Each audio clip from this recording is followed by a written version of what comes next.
Speaking to a lot of people about, I say that at the start of every video, how do you start these videos without saying, so what I want to talk about today, or a topic that I want to speak about? But something that I have spoken to a few people about in the last couple of weeks, being the start of the year, is not to overcomplicate things. And one of the reasons that we see so many times where people fail their resolutions or they set their goals and they failed is that they go too much all in. And they go from 0 to 100, and it's not really the greatest way of doing things, despite what Drake wants to tell you. And it's a surefire way to set yourself up for failure. And I was reading, as I've read it 4 times now, the book Atomic Habits. I've got it right here, and I've spoken about it before.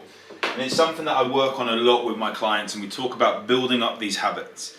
And once we build these habits up, we can look to improve them. And the author there, James Clear, says about standardize before you optimize. And it is something which I absolutely agree with. And I want to talk about that today. It's something which I work with on clients.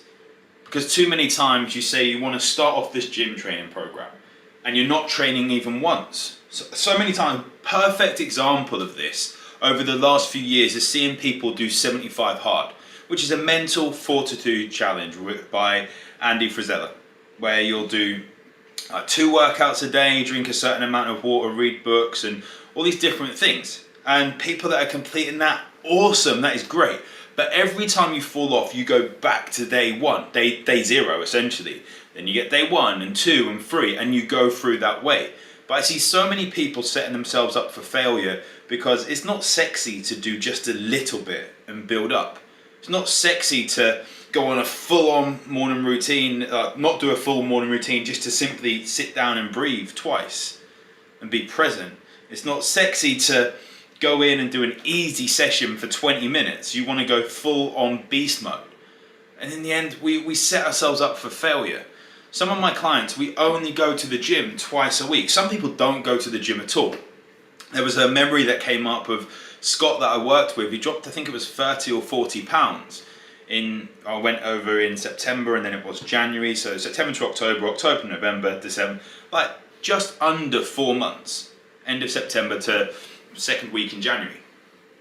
He dropped such a high amount of weight, and he hadn't actually gone to the gym. In fact, the first time he went to the gym was that time in January, the 2nd week of January. So it came up on memories today. I would have been over there 2 weeks ago, or 2 years ago, sorry, in Philadelphia with him. That was the first time he went to the gym. He'd lost this weight by just building up habits. Too many people are looking to optimize. We're looking to find out what is the most optimal gym session. What is the most optimal diet? What is the most optimal morning routine or evening routine? All these different things. I'm going to look at running. I'm going to push hard, and I'm going to get the most optimal training. Rather than just doing it, ticking the box, building the habit, looking to standardize before you optimize, just as James Clear says with the atomic habit side of things. Too many people overcomplicate things. So how could you actually do this? Well, when we say about a morning routine, which is going to help you, as I've said, we look at journaling, you look at meditation, you look at breath work, you look at grounding, hydration, all these different things. What about just taking 30 seconds to breathe in through your nose, out through your mouth? Or find your morning routine. Or maybe you look at doing your morning routine 3 days out of 7 because you're just super busy with family and life the rest of the days. And then you build it up to 4 and then to 5. You don't have to commit to every single day. Great if you can do that, but build up to that. The same with moving. I see a lot of people do running at the moment.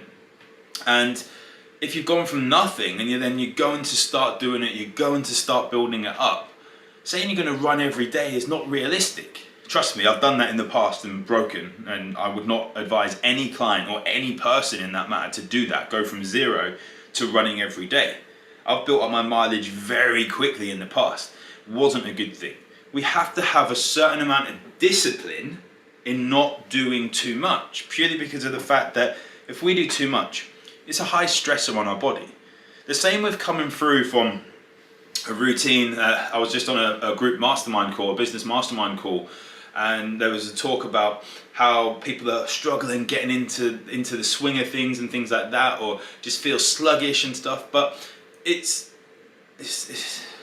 no wonder when we actually look at what happens over the festive season, over the holidays. We have this big build up where there's certain parties and things and gatherings, and we have more alcohol, we have more toxins, we have more food. Then Christmas comes and we're all out of routine because we're not working as much. We have multiple days of, I don't want to say bad food, but processed food, which tastes absolutely amazing, but doesn't work with our bodies as effectively as it could.